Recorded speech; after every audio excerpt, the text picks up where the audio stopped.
starting it now because this is so fucking good. Like I wanted to fucking record that. That was a great call. Yeah, Bilal, not The short guy, everybody knows him. There's only 3 you need to know, and then you name 2 of them. The two everyone knows, and the short one.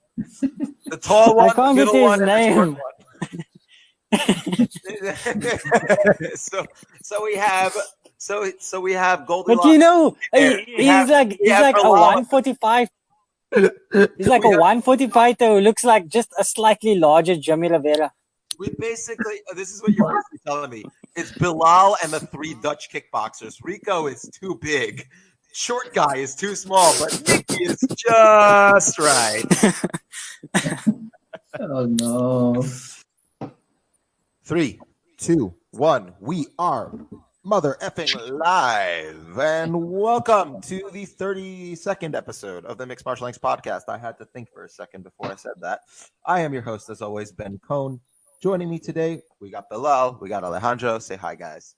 Hey. Away. All right, we got a lot of shit to go through, and it's pretty fucking late, so we're gonna go through it. Long ass fucking day of fight. Yeah. Oh yeah. Shit happened, and we were wrong a lot. Oh, how wrong were we? Holy shit. Chang Sung-jung decided, well, let me rephrase that. We had the UFC card, we had the Bellator card, and we had the bare knuckle thing. Let's talk about the shenanigans of the bare knuckle thing beforehand. Oh my god. We live in the timeline. We live in the universe where Paulie Malinaggi, a 2-time boxing world champion, lost a fisticuffs fight to Artem fucking Lobov, 15-15 MMA fighter. Who's the biggest accomplishment is being friends with Conor McGregor. He couldn't take the power of the hammer fists. I don't. I was laughing so hard. I saw the first round for Lobov, and Ben was like, "No, it wasn't." But I was just laughing so hard during that fight. I don't mean to be like dismissive of them because they're like whatever doing something, but it was so ridiculous to see like Lobov like charge. First of all, they almost didn't move a lot, and then Lobov would charge, and then Paulie would just like jab him and move away. And at some point, he broke his hand. Yeah, his second round, they said. Which explains, which does explain a lot of what we saw. Yes, but if you... Sorry, Alejandro, you're muted. Okay, well, fuck him. But yeah, that sort of makes sense. I mean, boxing gloves aren't there to protect your face. They're there to protect your hands. That's true, which is why, we saw, and you know what's crazy is that,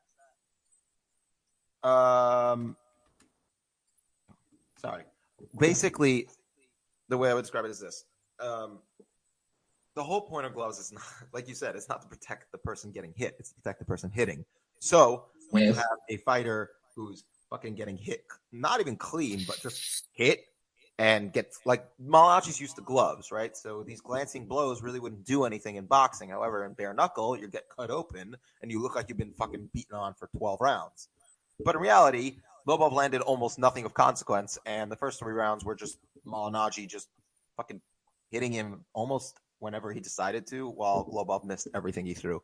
So I don't know how these fucking stupid fights are scored, but they're fucking stupid. This whole thing is stupid, and I fucking hate it. I mean, you know they scored on blood, right? Are you serious? Do they? No, I'm not serious at all. But it makes sense. It's funny. It's funny to me because you can clearly see why the product is compelling for audiences because it's bad stand-up and people get hit a lot.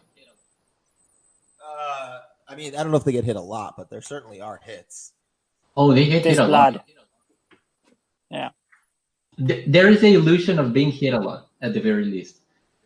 But I think that it's going to become less and less compelling as these guys start becoming better, like, boxers. Is it though? I mean, like, No, it's going to become less compelling. I mean, because when these people get more technical, they're gonna take less shots. No. My point was, are they gonna get more technical, or are they just gonna throw less because they are fucking up their bodies every time they throw? Probably, but that's part of the technique as far as this thing is concerned. No, but I mean, it's like when you watch like a fighter like I don't know, Paige Van Zandt, and then she says she's gonna use a more technical style, and it's just literally throwing less. Yeah, I mean, I don't think that's a fair comparison because Paige Van Zandt isn't getting caught every time she gets hit. Yeah, no, but that's what I'm saying. Like if you're breaking your hands in like every fight, and you're like, okay, I need to be more technical about this, and so you are probably like a failed MMA fighter. Like historically, MMA fighters take the approach of I'm just gonna throw less and stand on the outside. Yes, but this thing is going to start attracting more boxers. Lower end boxers, but it's going to attract more boxers. So when that starts happening, you're still going to see like an uptick in technique, and suddenly the product is not going to be as compelling. Maybe. I don't know. I mean, I still think most boxers who know proper punching form will just break their hands. Yeah, that's also a reason you're going to start seeing a lot more body shots. That would be helpful, though. From this conversation to actual fighting. Actual decent thing. I'm sorry. No offense to. Well, no, fuck that. Offense intended. Fernando Moicano fought the dumbest possible fight against Chen Sung-jung, and he decided. Oh, fuck you! No, fuck you. Like, what the fuck? No, fuck off. Dude, no, I'm not saying it wasn't a beautiful counter by Jung, but what the fuck was Moicano thinking? Yeah, no, like you don't. If you are trying to set up your jab and get the timing on someone at the start of a fight, you don't have to throw a jab to land. You can throw a lazy ass jab just to put the feeler out there. Like it's not his fault. Korean Zombie decided to like clock him with like the freaking most powerful overhand right could throw from here to hell. No, but he wasn't moving well. He put in front of him. Dude, he literally did not like that. Wasn't a jab to feel it out, dude. He threw a jab with like no under like. Have you watched Korean Zombie fight? Not you. Yes, not you. I mean, like him. Like, how are you throw that and not expect Korean Zombie to throw back? His whole game is aggressive counterpunching. He's going to throw. That's exactly what he wants you to do.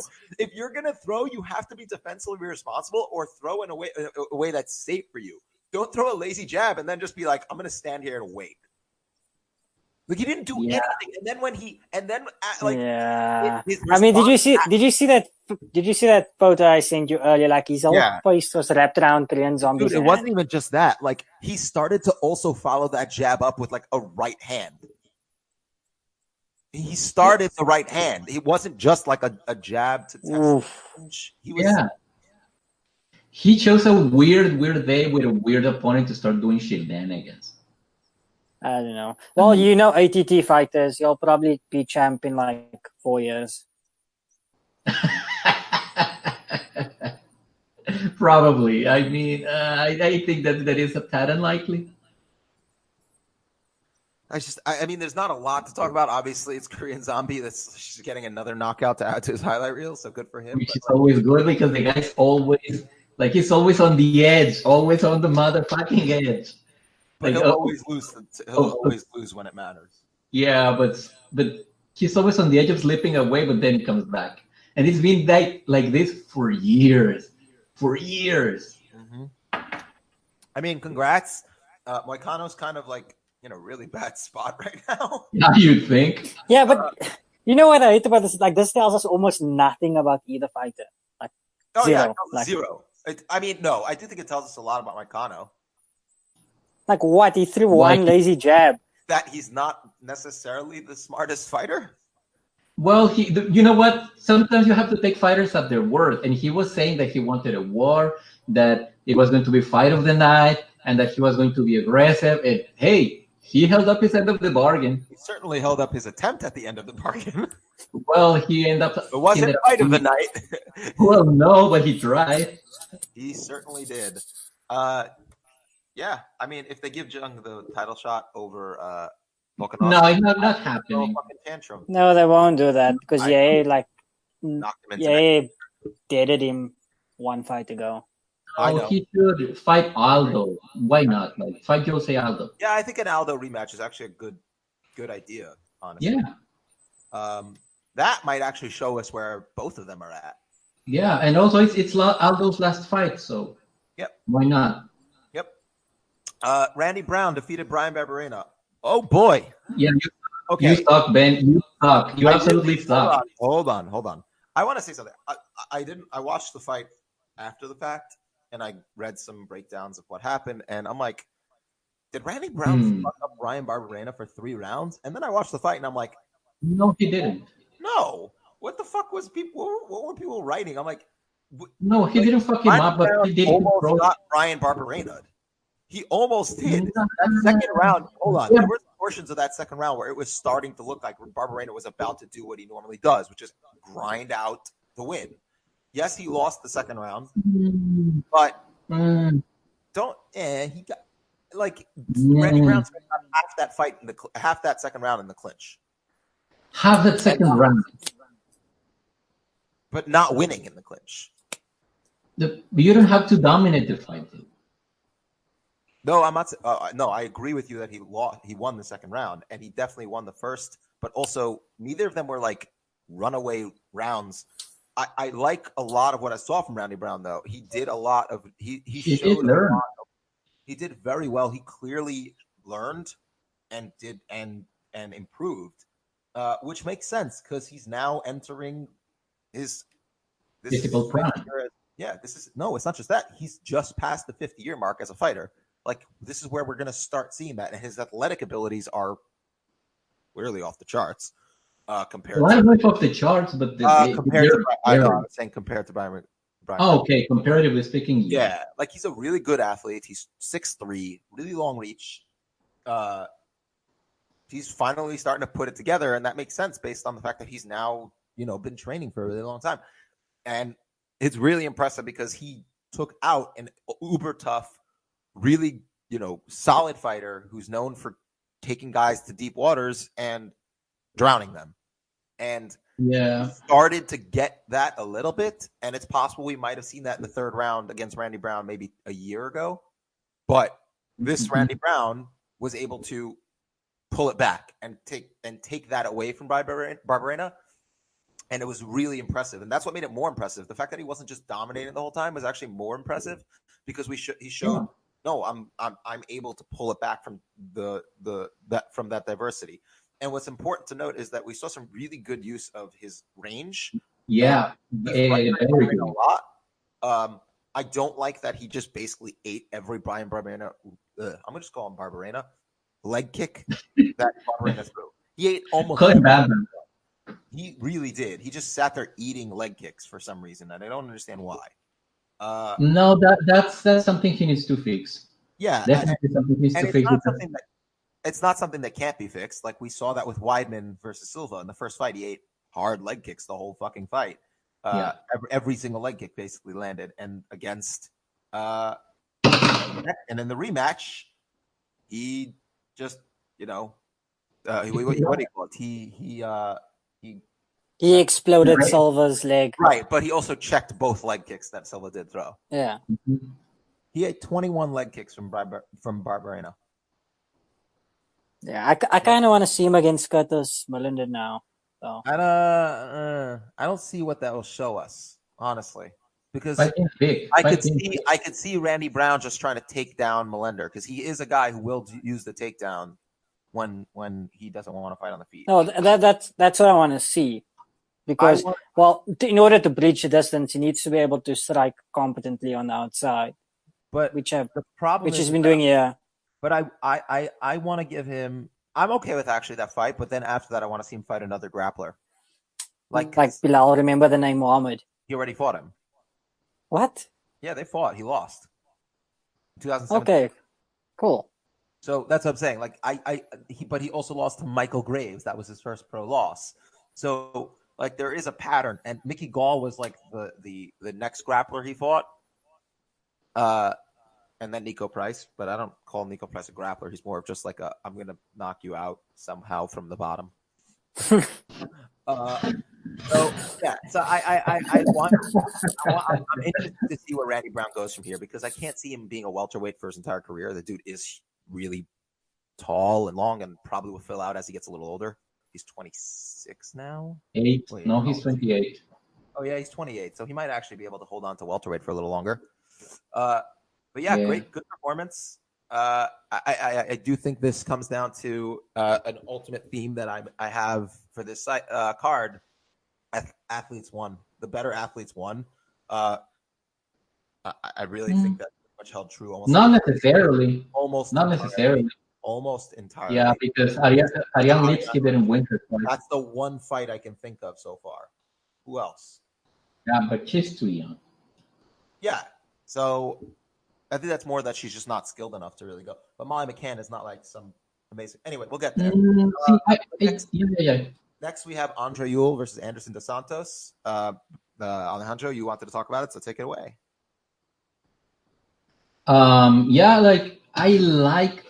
missed his previous fight with Barao, but this one was interesting because you see a guy that is very good off the counter and also leading with the left hand, and he has some sense of an educated stance for boxing. Like for MMA, like this is really good striking, and he's already 31 years old. I mean, I know he struggled with this guy. Grappling isn't fantastic, but I think they should fast track him. Like you already got 2 wins, you got Barao out of there. But he's running out of time, it feels. So he should be fighting. Why do you feel he's running out of time? Because he's 31 years old. The bantamweight. I mean, he just lost to Wood. I don't think he's gonna have. I agree with you that he should be pushed a little bit. Because I don't think he's gonna be showing but again, he started his career really late. He's only 4 years into his career, so yes. But he already has enough. Like for example, make him fight John Dodson. That's an interesting fight. Oh no, Dodson will make him die. I'm not sure. If Dodson tries to throw, which he won't, but that's a different issue. But that's a point. No, yeah, like don't give him Dodson. Like he just lost to Nathaniel Wood. Yeah, like I don't know if that's a good idea. And I'll tell you why. It wasn't a loss by pure grappling either. You got outstruck by him and then outgrappled by him. Like Nathaniel Wood should be getting those higher profile fights. You should be getting another step up on the way to there, but like no. Wait. He's not coming off a loss. Yeah, like his previous fight was a loss to Nathaniel Wood. Yeah. Before this fight, he had a loss to Nathaniel Wood, dude. Okay. Yeah. And it wasn't a competitive loss. He lost. Yeah, but you still need people up there. You know what I mean? Like, get Nathaniel Wood up there. Like, there's only a finite amount of fighters who can be booked at once. Get him up there too. There are more deserving 135 fighters who need to get fast tracked. Like, I know he has limited time, but like they have earned the opportunities to get fast tracked up. You should be taking another step up, but not that fast tracked up. Who can he fight then? I know, bantamweight is stacked. He can fight anyone. Like, who's that guy who beat Caraway? What's his name? Cody Stamen. Like, give him Cody Stamen. Okay. If he wins that, can we put him up there? Yeah, sure. I mean, like I said, you should be getting another step up now. You shouldn't be jumping to named fighters just yet when there are other guys like Nathaniel Wood? I don't know. It feels like with this guy, like you have a couple fun fights with him, and maybe he clicks. But if you don't make good on that, like maybe he just fades away. Yeah, but like I said, you don't want to give him high-profile fights when there are other more deserving fighters. That's kind of just screwing them over. Yeah, well, probably. I mean, let him get some momentum going first. Like Weili Zhang, like something like that. Yeah. Or Frankie Edgar. Oh, wait. How about this? Like Thomas Almeida is like number 50. Yeah, you know what? Thomas Almeida. Yeah. You know what? Yes, that's what I want. But doesn't he have a fight already lined up? I'm not sure. Anyways, I agree with that. Thomas Almeida. Yes, Almeida, I don't think he has a fight lined up as far as I know. But I don't know what the problem is that I don't know if Thomas Almeida has the durability. I don't know where. I don't know. Like his durability. No, yeah. But he's like the bottom of top 15. Is he? Yeah, he just got knocked out by Rob Font. I don't know if he has a fight lined up. He was supposed to. He pulled out of his last fight. He was supposed to fight Marlon Vera. Was Marlon Vera supposed to fight? What's his name?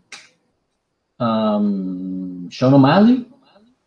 Yeah, then O'Malley pulled out. He just got pulled out of the fight because he still has his system. Awesome. Yeah, but it was the NSAC, I think, that suspended him, not USADA. Well, USADA can't suspend; they can only recommend suspensions. Yeah, I know, but they work independently, so. Yeah. Okay, next fight. Yeah, Andrea Lee versus Montano De La Rosa. I love this fight. I liked it. Andrea Lee definitely showed a lot of improvement, especially in her ability to get up once she was on the ground. She still did the thing Bilal says. Where she started moving her head outside, but when she's inside, it's suddenly her neck goes stiff. Yeah, it's just the Rashad Evans head movement. Yeah. So I okay, how do I explain this? I like what I saw from her, but at the same time, she's there's some sloppiness. No, well, who will though? That's not the point. The point is that that's the problem. I know, but you have to develop the division either way. She's not young either. She's 30. No, I know. It's not a bad thing. I don't know. Like, it's hard for me to get excited about these fights just because I know that at the end of the day, it doesn't really matter. But was it the same for 125 for you when Demetrius Johnson was there and he was beating everyone? Well, no.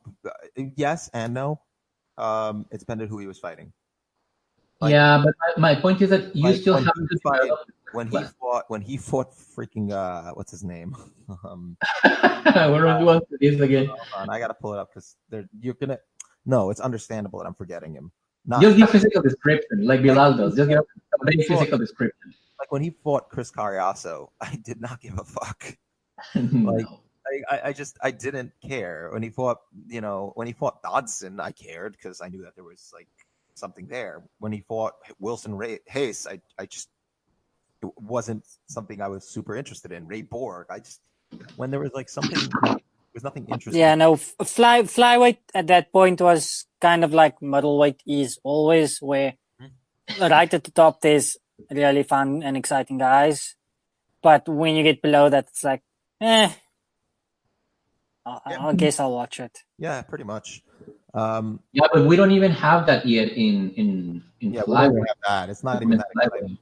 So it's a building process, and it's interesting that you kind of see like the bar being set for different like levels of skill.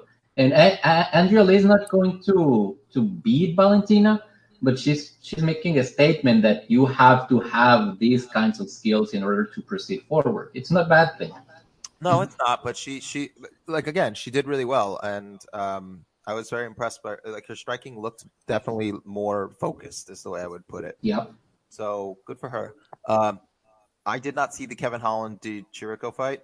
My understanding is that it should not have gone to Kevin Holland, but It was a weird one. if either of you want to talk about it, feel free. But Nah, I was kind of bored with. it's pretty much No offense to either of those. Like I just sometimes they were boring fights. Dan Ige versus Kevin Aguilar was not a boring fight. I did not watch it. It is a great fight. And I have a lot to talk about here because this one is another one where the athlete won because he was the better athlete. Dan Ige, Kevin Aguilar is a good fighter, and he did a lot of things very well, and he put Ige in a lot of bad spots, but Ige also put himself in a lot of bad spots. And his athleticism and power is what saved him. Don't get me wrong, there was a lot of craft in the striking in particular for Ige, and he dropped Aguilar hard with these gorgeous left hooks. But particularly his fight, his choices in the fight, and his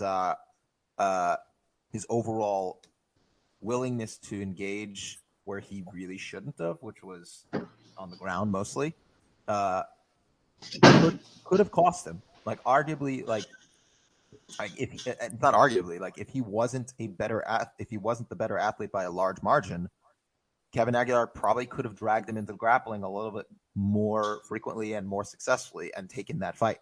So really good performance, definitely a lot to work on.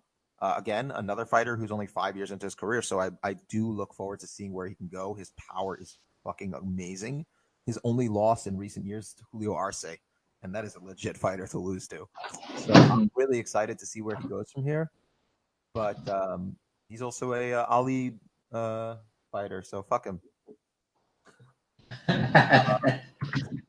I want to talk about Deron Wynn versus Eric Spicely really badly. Oh my god, but I do want to just mention that Alan Crowder got knocked out by a jab and then some follow-up ground and pound by Yair Zinho Rosenstrick. Yeah, I had no idea who he was, but now I do. Funny as fuck. So who gives a shit? Yeah, he's fun. Any fights you want to talk about before we go on to that Deron Wynn Spicely fight? Because I'm excited to talk about that. Was the Ryan Lipsky fight? Okay, go ahead. I know all about it. I know that Lipsky lost because she just doesn't have the skills to actually back up her athletic ability. I actually disagree with that. I think that it's a matter of temperament and a matter of physicality. I do think that she has. Look, when you have two fighters, right? It isn't necessarily skills that win the fight, but rather how you use what you know how to do, right? Like so. Take, for example, Molly McCann. Like, she's not exactly, like, she doesn't have more, like, a wider arsenal of tools than Lipsky does, but whatever she does have, she uses better. And she's also bigger. She's older. She's in her physical prime, and Lipsky is not, and you could see a difference there. And also the temperament. Like, for whatever reason, McCann is willing to go in there and throw. And Lipsky was very, it seemed like she was very aware that McCann could hurt her. But at the same time, she didn't have much defensive acumen to deal with that. So McCann just kept going forward, throwing decent combinations and catching her off resets, right?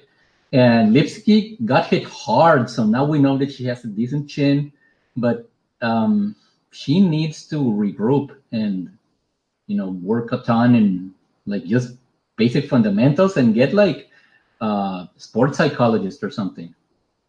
Those people work wonders with people that are focused. Yep. And that's pretty much it. Also, this is kind of a statement that training in the United States is not necessarily going to make you quote unquote better, because she's with King's MMA. She's affiliated with King's MMA, and she's been trained there for a while. Coming on from Comeo, right? But she's affiliated with King's MMA, and you can see that they have given her a decent tool set, but she still has some growing up to do. I think that King's MMA does do better with grapplers, with people with grappling backgrounds compared to people with striking backgrounds, or people. But it's something that if you look at their most successful fighters, they tend to be grapplers who learned how to strike. Yeah, but at the same time, what does that say? It means that you don't have quite the same arsenal of stand-up techniques to work with. Like we work with a smaller number, but you polish those, and you can see that Lipsky has a bunch of techniques that she can use, but they're not as polished as the little thing that McCann had. Like McCann has a smaller bag of tools, but she knows how to use them very, very well compared to Lipsky. And so this is kind of one of those things where it's clearly the UFC is matchup like fucking things up again, because she's not getting like the Macy Barber type matchup. She's getting like Joanne Calderwood, and then she's getting this lady. So I mean, the UFC kind of has to regroup there. That's always been the problem, but I kind of get what you're saying with the camps, because I think the main advantage of US camps is just that there's usually, for the super camps at least, a lot of good training partners on site. But for each individual skill set, like there are the camps, small camps around the world that do those really well. It's just that they won't have as many high quality training partners with them. Yeah. Like I mean, the Dagestani contingent, like you can't say that their wrestling and grappling is subpar. It's really good. Or Joanne and Jacek, a previous camp in Poland, like they are responsible for kickboxing. So that they did really well. But you're not going to get the same amount of training partners there as you would at like an ATT or AKA. Well, it depends. It depends. Who can sort of help you out in sparring to further develop your skill set.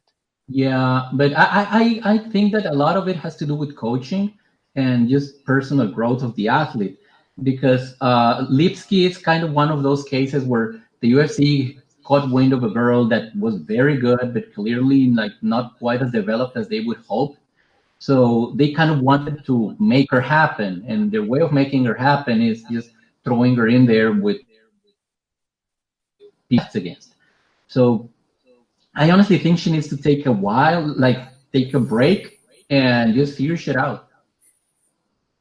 Yeah. Well, at the point you still have to fight because you need to test those things. No, otherwise, otherwise it's closed environment that isn't really very good.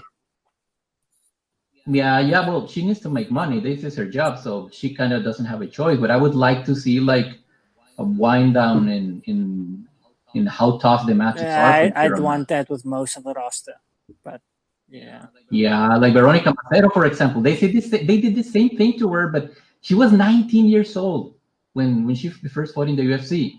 So it's kind of like, what the fuck are these people doing? But anyways, like, why can't these people look at these athletes and be like, oh, you know who is pretty damn good? Israel Adesanya. He's 28 years old. Alexander Volkanovski, he's 30 years old, and they're like knocking on the door of a title shot. Well, one of them already has a title, technically. So,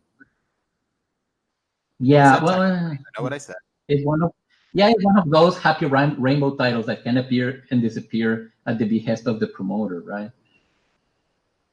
But yeah, I mean, like, give some time for these people to. What I end up thinking always whenever I see these types of fights, like, because it feels like kind of a waste on their part. Because I mean, yes, they are learning, and she got to sort of expend the entirety of her technical arsenal, and it wasn't enough.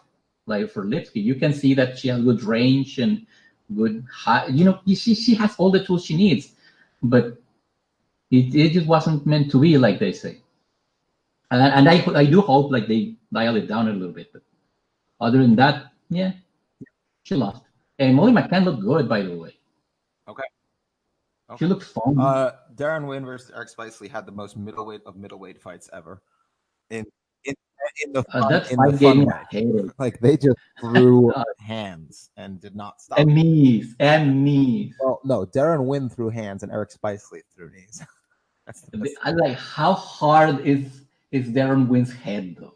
How hard is Eric Spicely? How everywhere? Like how hard is Eric Spicely?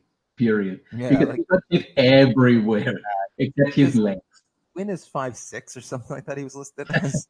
It's like, I know. Like, drop to welterweight for your own sake. No, I'm not sure he can make welterweight. I don't know. He can. He's got enough. Super thick. He's thick. Super thick. He's got a lot of stuff around his midsection. Not quite in that. Like, he doesn't look like DC looks at heavyweight. Yeah, and DC made light heavyweight, so. So you think DC could drop further down from light heavyweight? No, because he has and be healthy.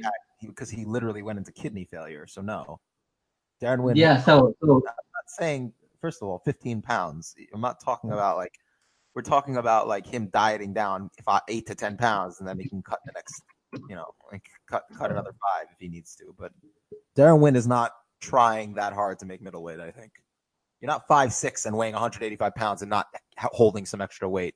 Okay, I'm not sure. That seems like a very generic thing to say. Dude, look at him. He's got. I'm looking at him right now. I'm saying I am not sure.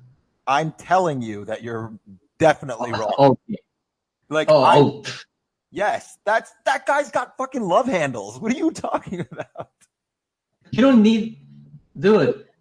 Some people just can't put back. Okay, so love handles should have cut down to light heavyweight, according to you. Who? Pat Barry with love handles. Pat Barry. Rose's man. I don't recall him having the love handles that literally sit over his side. No. He was. That's right. You don't remember Pat Barry? Not really. Look at Pat Barry. It's been a long ass time since he's fought. Yeah, no, look, he had love handles. Okay, you could see like he was a bit shredded, but he had love handles. While also having abs, he had like a little bit of he had a little bit. Not like, well, this isn't. Oh my god, dude! I'm looking at Pat Barry. He's shredded in some of these photos. No, and in some of them, it's not. Right, which is and you're looking him at his most physically depleted, by the way. I'm looking. No, Pat Barry didn't cut weight. Okay, so you're saying he could have cut down to light heavyweight if he had wanted? No, because he's way more shredded than Darren Wynn. Like, way more shredded. Nah. Okay, I'm not going to argue about this. You're objectively wrong. You're objectively wrong. No, you just want people to be fucking shredded. Not everyone can be Eric. Dude, Pat Barry had abs and definition and shit that Darren Wynn does not have in his midsection. This is not an argument. This is just facts. You could take looks at pictures of them and tell me Darren Wynn doesn't have abs. How the fuck are you going to tell me? Okay, so he's going to drop to welterweight eventually because he clearly cannot compete. He's 5'6". I don't know what the fucking means. Oh my god! Use a metric system. I don't know what that means. Like, you guys have it all. He is half a foot shorter than Eric Spicely. I don't know what a foot is. Google. I'm gonna fucking Google your shitty like whatever imperial system. I'm looking at Darren Wynn right now. He doesn't look like he just doesn't have abs. Okay, I'm not arguing with you. It's 1.67 meters.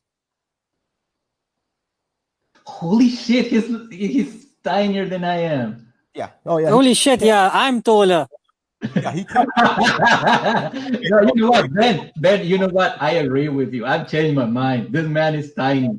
You should change That's weight. like a bantamweight height. That is literally weight height. Dominic Cruz is 5'8". No, you know what, guy? I take it back. I see your point. If you're that short, yeah, cut down. he just looks larger. Thank you. We're moving on to the Bellator card. He's We're going to talk small. He's so tiny. I worry about him now. Lovato Jr. defeated Gegard Mousasi. He's 10-0. Darren Wynn is precious, and he should be protected. He is currently 10-0.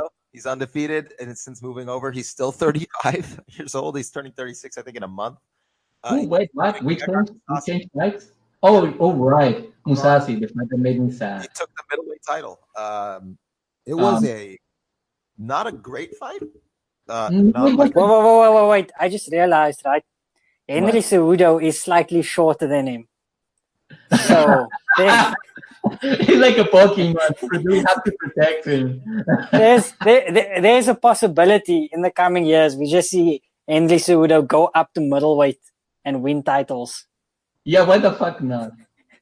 It's possible, technically. Technically it is. It's not impossible. Okay, so now we're gonna move on. Can Kamaru Usman out wrestle an Olympic gold medalist? That's the No, he question. can't. No, he can't. Lovato Jr. versus Gegard Mousasi, you idiots. What do we say about this fight? It's sad. It's The not Moose sad. lost. I mean, I'm a jiu-jitsu guy, so Oh I'm yeah, actually really happy Lovato won. dude, I he did not looked like expect he looked like he slurped 60 cans of elephant hormones just before. Yeah. No, but I understand Ben. Like Ben was probably beefing his jerky to this fight. Yeah, probably. there was a lot of beef jerky going on. It's Basically, I mean, what we saw, we saw the reason why Gegard Mousasi, not the reason why, in earlier fights in his career, you could have pointed to those and say like, oh, this has happened before. We've seen this before. Gegard Mousasi, as much as he's improved, as good as he is, he's made these mistakes before that caused him to lose his title and lose this fight. Yeah, against King Mo. In the second round, Lovato has his leg laced. He's trying to keep getting that takedown. Mousasi decides, I'm going to throw a knee. Not like a fight-ending crazy hard knee. Like, okay, he really tried to like end it there. He just threw a fucking knee and just got taken down and lost the round. He lost the first round. The first round, I can't really say there is an issue I had, but the takedown that Lovato hit was gorgeous. Just a beautiful, beautiful takedown. Go look it up. He did a knee tap where he grabbed the knee and pushed him over with his other hand. I think it was the left hand on the shoulder and the right hand on the knee. Beautiful takedown. But before that, Mousasi, instead of keeping range and just range kickboxing, he fucking closed the distance and got clinched up for a good minute. I don't understand what he was thinking. He like threw a close range flurry and just got immediately clinched up and held against the fence. It didn't make any sense. Why were you doing that? So then he got taken down and lost. No. You also have to look. Listen, can I say something? You have to look at this kind of performance in terms of. I mean, I take fighters at their word. So when Gegard Mousasi says, "I don't really like fighting. I just like the fact that I can make money with it," I take him at his word. So maybe he approaches fighting the same way. It's like, fuck it. I'm really good at it. I don't like losing, but he's not like sharpening the thing that he needs to sharpen it. Considering that this has happened before. But the thing is that we have seen him like say like, but if you're taking fighters at their word, after he lost the fight to Jacare, I believe, was the fight that he said this. He was talking about how he more urgency as a fighter. Yeah. Well, also after he lost to Uriah Hall, he came out looking mean as fuck. Yeah, but so Mousasi has this ebbs and flows. Like he starts giving a shit really hard, and then it sort of tapers off, and then he's like, meh. And then he needs something like this to like, quote unquote, inspire him again. Or maybe Lovato is damn good too. Like maybe he's damn good. I want to make sure that we give Lovato his due.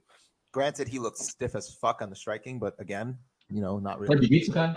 But he did what he could on the feet, and when he fought very smart. And that fifth round, he came out like a bat out of hell and just fucking charged at Mousasi to get that takedown, and he did. Yeah, he did. Mousasi didn't do a lot that round. Mousasi did nothing that round. It was a 10-8, I think. Like you could conceivably make that a 10-8. There was no damage. That's the problem. Well, but Lovato was threatening with submissions, and he had control almost the whole round. So you have to factor in. I don't know if under the new scoring system though that's considered a 10-8, is it? The way I interpret it, right? Like there's damage, but along with damage is submission attempts, like trying to finish the fight. Right. And Lovato was like firing these things over and over and over again. It's not like he was just holding position like the guy that Horiguchi just beat, right? That he wasn't holding on. Yeah, no, as far as I remember, 10-8s are awarded for dominance. So, like, you can definitely get it from a lot of damage, but it's dominance they look for, or should. Yeah.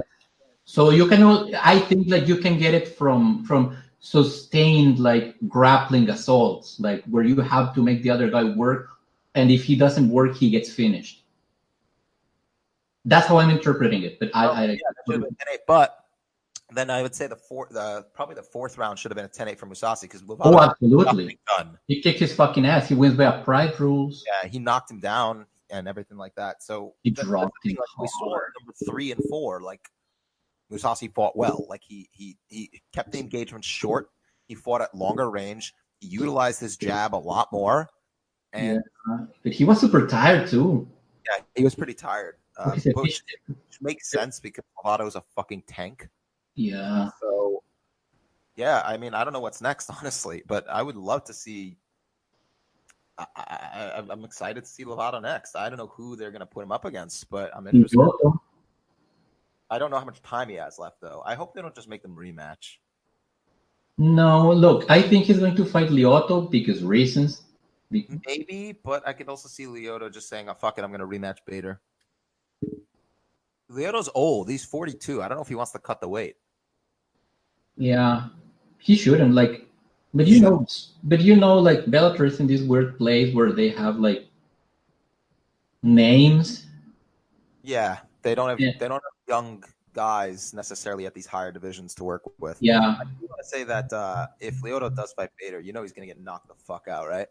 Yeah, I know you're already pre-masturbating to that. I've been masturbating since Lyoto won because I'm like, oh, he's gonna. You want that back? You want that one back? I want that back. So like I want that back almost as bad as Peter might. No, I know. Like there are certain fights that you want your guy or your girl to like get back, and I know that for you that the Lyoto Machida fight is it. Yep. Let's move on to the last fight we're going to discuss: Eric Silva versus Paul Daly. I did not watch it. It was a fun fight. Eric Silva looked damn good in that first round, and then his durability just did not hold up because Paul Daly came in and just, he actually was like throwing really good strikes and just fucking dropped Silva. And damn. After that was it. Like Silva just couldn't get it back. He did try really hard. He didn't get finished, which is good. So I really enjoyed the fight. Paul Daly showed a lot of good. He did a lot of good work in especially in that third round with his striking. Like Bilal, you watched it as well. I'm sure you have something to say. You wanted to talk about this earlier. You were talking about the pivot. He was using, he looked really crisp. Like we spoke about this the other week with Aljamain Sterling, but you don't see a lot of pocket kickboxing in MMA. Yeah. And like when that third round rolled through, he was entering the pocket, landing that left hook to the liver as he dropped his head out the way. Mm-hmm. There's so many small crisp things you just never see in MMA, especially with those smaller steps you're taking. It was just beautiful to watch. Because like he'll do the swing back counter just to get barely out of the way of a shot and follow it up immediately. He'd then pivot around Silva so that he could hit him in the liver. He'd then go to the body and then go to the head immediately after because he knows Silva will drop his hand. It's just a lot of smaller things that make you appreciate good kickboxing. Yep. But it only happened in the third. Like, it only came running in the third. Like, it took him a long warm-up period, and it goes absent in quite a few of his fights. So it's... And in addition, but that's the thing, because he has success even when he doesn't utilize it. Like in the second round, he had success not because he was using really good, crisp pocket kickboxing. It's because he just put his fucking hands on Silva. Don't get me wrong, he used some craft to get there, but like a lot of it was just like he came out and started throwing really fucking hard. Yeah, but I just wish we could see more of this from Daly. Like I understand the threat of the takedown is there when you're trying to kickbox in the pocket because you're keeping a more square stance. Right. And that's probably why it took him a while in order to feel comfortable enough to use it. But like, he's only good at one thing. You might as well try maxing that thing out. Yeah, just hit that stat button that you raise the stats to that one thing as much as you can and fucking go. I mean like mid fight, not even preparing coming into the fight. Because like if he fought Michael Venom Page in the pocket, who would you think would win? Honestly, now, but like he fought like such a shite against Cage. Yeah, like I don't want to talk about it. like you didn't need to fight that fight in that way at all. But he did. Like, why? Just use your freaking kickboxing. You are good at it. If the guy takes you down, then you'd probably taken you. If the guy takes Paul Daly down, like, being honest, he doesn't have that good takedown defense. So, like, he'd have gotten taken down either way. So you might as well just use it to make a statement for the rest of the round. If that makes sense. No, it does. I just wish that it just sucks because Eric Silva really looked good in that first round, but this is the problem with him is that he's already like 35. He's not, and he's like 140 years in 5 years. Yeah, it's like he could have been so good in my opinion had he gotten. Well, that's a problem with UFC matchmaking. They want fighters to be this phenom type that just come rushing through divisions. Yeah, they get burnt out, or they go the Max Holloway route. I'm going to talk about this. A plug on my own fan post that I wrote on Bloody Elbow. It was called Dylan Danis is a better prospect than Aaron Pico, and I talk about how prospects are handled and how Dylan Danis is handling his career properly with who he's fighting compared to Aaron Pico. And it comes down, like, yeah, you're always going to have those phenom fighters, John Jones. They're going to exist, but they're going to be rare. And Chris Weidman was supposed to be that phenom fighter, and look how that turned out. Like, he just wasn't prepared for a certain level after that time and style and whatever it was because he just didn't have the time to learn and to grow as a prospect. Isn't it weird that sometimes they get to a title and they win the title and then everything like Cody Garbrandt? We saw Cody Garbrandt. It's like it's the same. Well, there's a pattern with those kind of fighters because they're usually fighting a previous generation, or for whatever reason, maybe they're starting to decline physically, or their style just doesn't suit the current meta, or whatever reason. They will then win the title or beat someone really elite and look good, and then they fight a new up-and-comer, and all of a sudden it doesn't look as good because like they just didn't have that depth of skill comparable to their peers at the time to really compete. What fighters need to do is A, I think they need to have more amateur fights, and B, I think that they need to have more time before they come to the UFC. Just stay the fuck away. No, I don't necessarily think they need more amateur fights because like amateur fights at that point being called up. Yeah, but they're then taking damage while not getting paid for it. But, what I prefer to happen, and that probably will never happen, is that the UFC just looks at them and goes like, okay, give this guy a few gimme fights, maybe build up his name.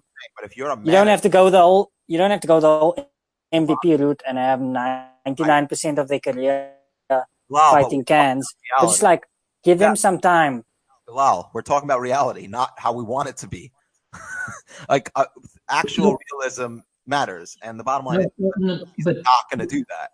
So there's an argument we can make. There is an argument we can make that so long as they, for example, give him the Sage Norco treatment and the Macy Barber treatment, it's been done. What? Like take prospects in the UFC and give them the Macy Barber treatment or the Sage Norco treatment, where they are clearly bringing them along slowly. Sage Northcutt got pretty hard. I don't know. No, he had a soft rise up to the top. So like I get what they're saying, but like they invested in Sage because they invested in. He became a meme essentially. He became a meme.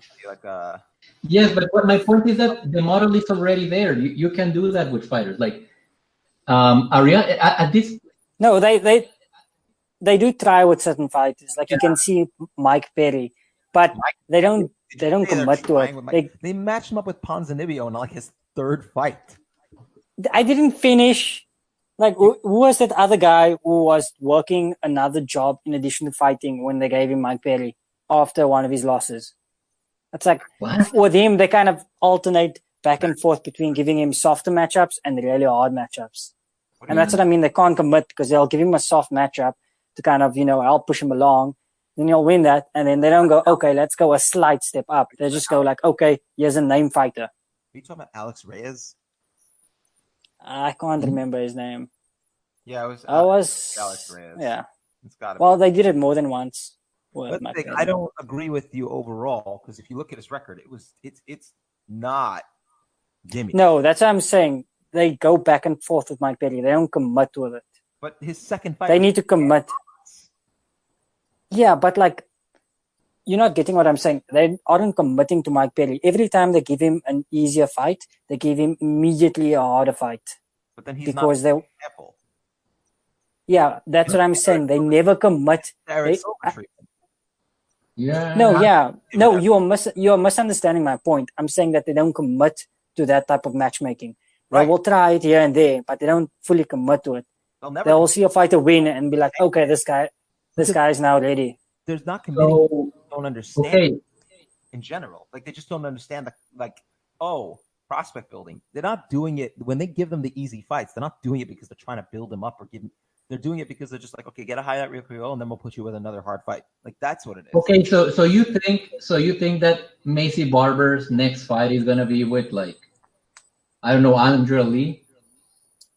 Where's she fighting? Is she fighting at 115? Maybe. No, I mean, they kind of gave Paige Van Zandt, Rose Namajunas sort of early in the career. JJ Aldrich, and did she say she's moving up? No. Wait, okay, let me explain.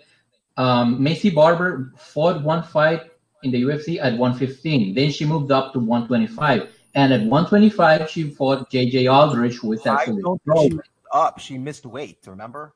No. She didn't miss weight. She made weight at the first time she fought in the UFC. I think she missed weight the first time, and then in the second try, she made the actual weight. Hold on. Oh, you're right. It was 125. Yes. Yeah, and then when she fought JJ Aldrich, who is a 115 fighter, she actually fought her at 125. So what you're saying is that her next fight should be like a tough fucking fight. I'm not saying it should be. I'm saying it might be. Well, yeah. Well, I think that maybe she's like the guinea pig of this. Like maybe they finally got it together, and maybe they decide to grow. What are you basing this on? No. I'm hypothesizing that maybe she is a guinea pig. If her next fight is a tough fucking matchup, then we can say, yeah, like these people don't give a shit. But if they bring, she's gonna get a top 15 fight. I'm not sure. I mean, Montana and La Rosa had 3 fights before she fought Andrea Lee. La Rosa is ranked number 11. Oh my God, they're fucked up. That division is fucked up because people. I think this division's the one you want to go to bat for. Yeah, it's ranked number 10. It's not a good you can't use this division as any sort of. No, yeah, you're correct. I wouldn't use this division as any metric. Look, I don't. Whatever it is, I really feel like MMA fighters, like I said, going back to the realism of this, the reason why I was saying amateur fights, I'm not talking about having 6 years of amateur fights. I'm saying take a year or two where you have 6, 7, 8 amateur fights just in succession quickly, just to get cage time. And then you go pro, and then you can get your another 10 fights. Don't accept the first fight the UFC gives you either. I know it's hard to believe, but like fighters get the call to the UFC and they're like, I have to take it. No, you don't. You don't have to take it. Dom Duquesnoy did not. The economics sort of dictate that they kind of have to because the regional MMA scene doesn't pay very much. Right.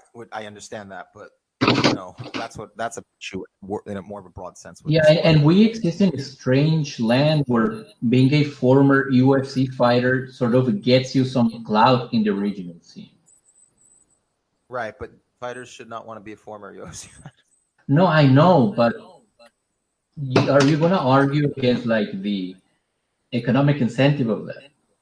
We're talking about Uber prospects. If you want to make more money in the long run, you might have to make less money in the beginning, at least in the current state of things. Yeah, but not everybody looks at it that way, unfortunately. That's why you supposed to have management and agents who do this for you. And MMA is just this fucking wasteland, man. I know. Anyway, I think that's it. Thank you all so much for joining us. Please, like, share, subscribe, follow us on YouTube, follow us on Twitter, all that good shit, Yeah. Bilal, Alejandro, anything you want to say before we go? Yeah, you're not Teddy Atlas anymore. Fuck you. Yeah, fuck you, Ben. No, fuck you. I called that fucking shit perfectly just because I got. I'm so sorry that Moicano decided. Just because you got everything wrong. You were just wrong. I'm disappointed in you, Ben. And you talked me out You of picking you have a rude boy. So you suck. Well, yeah, you have a child now, Ben. How could you be so wrong? what? What? What? You can be wrong if you have kids. Apparently not. Bye bye.